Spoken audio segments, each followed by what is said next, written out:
as an example of what I mean by uniting with a part of the public that hates the establishment, hates the government. I happen to live in California, the glorious summer of 1978, when Proposition 13 was passed.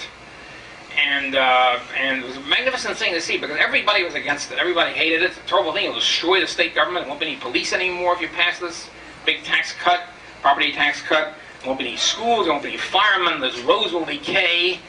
And none of it worked. I mean, everybody, the whole big business, big unions, big government, our beloved teachers' unions, the whole group weighed in. The press, the media, TV, everybody attacked it. Irresponsible.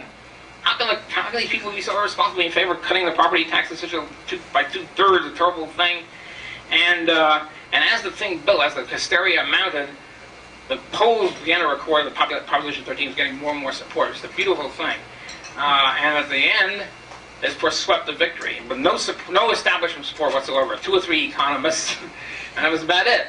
And as I say, it was a glorious thing to see, and if it could happen then, it could happen another time too. Of course, that was the heyday of anti-government sentiment in the United States, so far, which was the late 70s, before the Reagan administration came in and co-opted the whole movement.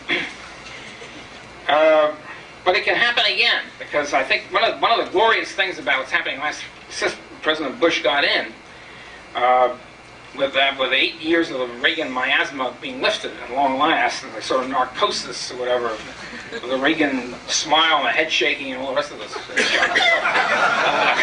People begin to see reality once more. And what happened? As soon as Bush is hardly in office, and suddenly what happened? There's the SNL crisis, which I'm going to talk about a little bit later, and